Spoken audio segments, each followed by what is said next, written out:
Hello మిత్రులారా, అందరూ బాగున్నారా? ఫ్రెండ్స్, మనం మొన్న దిండుగల్ బిర్యానీ చేసాం కదా, అది కొంచెం ఫెయిల్ అయింది కదా. కొత్తగా మన కర్రీ చెఫ్ నుంచి ఆర్డర్ పెట్టిన దాంట్లో నుంచి ఒక దమ్ బిర్యానీ ప్యాకెట్ తీసుకున్నాను. దాన్ని ఈరోజు ఎలా చేయబోతున్నాను మీకు చేసి చూపిస్తామట. ఒక 275 గ్రామ్స్ బాస్మతి రైస్ తీసుకొని నానబెట్టుకోండి. ముందుగా 275 గ్రామ్స్ బాస్మతి రైస్ని నానబెట్టి పక్కన పెట్టుకోండి. పక్కన పెట్టుకున్న తర్వాత వెంటనే మనం ఒక కుక్కర్, అంటే మన ఒక 3 లీటర్లు అట్లా, అంటే అది ఎంతైతే మనకు ఉడుకుతున్నా కూడా ఆ కుక్కర్ పట్టుకొని ఆ కుక్కర్ గిన్నెలోకి ఆ పేస్ట్ వేసేయండి. మన దమ్ బిర్యానీ ఇచ్చిన పేస్ట్ ఉంది కదా, కర్రీ చెఫ్ వాళ్ళ పేస్ట్ వేసేయండి. ఆ పేస్ట్ వేసిన తర్వాత దాన్ని ఒకసారి స్టవ్ మీద పెట్టేసేయండి. ఒక లైట్గా మీడియం ఫ్లేమ్లో కొంచెం లైట్గా ఒక అట్లా ఉడుకుతుంది అన్న టైంలో దాంట్లో చికెన్ ముక్కలు వేసుకోండి.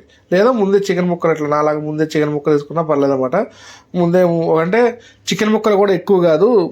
యాక్చువల్గా అది 300 గ్రామ్స్ అని ఇచ్చాడు. 300 గ్రామ్స్ కన్నా ఎక్కువ వేసుకోకూడదు. నేనంటే కొంచెం మళ్ళీ ఈరోజు మళ్ళీ కక్కుర్తిపడి మళ్ళీ ఒక హాఫ్ కేజీ అయితే వేసాను అనమాట. సరిపోతాయి లేవు అని చెప్పేసి 1/2 కేజీ వేసాను. 1/2 కేజీ ముక్కలు దమ్ ముక్కలు కొట్టించాను అనమాట. సరే అన్నీ కలిపి స్టవ్ మీద పెట్టాను. ఇట్లా స్టవ్ మీద పెట్టిన తర్వాత ఒక 500 ml 1/2 లీటర్ వాటర్ పోయాలన్నమాట. సేమ్ 1/2 లీటర్ వాటర్ అయితే పోసాను. పోయినసారి కాకుండా ఈసారి మంచిగా పకడ్బందీగా ప్లాన్ చేశాను అనమాట. ఇట్లా ఎసర్ టైప్ వస్తుంది చూసారా, మనకి ఎసర్ టైప్ వచ్చే టైంకి ఆల్రెడీ మనం నానబెట్టుకున్న బియ్యాన్ని తీసుకొని దాంట్లో వేసుకోండి. నానబెట్టిన బియ్యం మొత్తం దాంట్లో వేసేసుకొని ఇక చివరికి ఏం చేస్తారంటే కుక్కర్ మూత పెట్టేసి విజిల్ పెట్టండి అనమాట. 3 విజిల్స్ వచ్చే వరకు కూడా ఉడకనిచ్చామండి. ఎలా అంటే ఇలా వస్తుందన్నమాట. ఫస్ట్ విజిల్ వచ్చింది. ఫస్ట్ విజిల్ తర్వాత మీకు సెకండ్ విజిల్ కూడా చూపిస్తాను అనమాట. ఫస్ట్ విజిల్ ఇది. ఫ్రెండ్స్, ఎంతవరకు మీరు నా ఛానల్ సబ్స్క్రైబ్ చేయకపోతే సబ్స్క్రైబ్ చేయండి ఫ్రెండ్స్. లైక్ చేయండి, షేర్ చేయండి, కామెంట్ చేయండి. ఓకే అండి, ఫస్ట్ విజిల్ అయిపోయింది.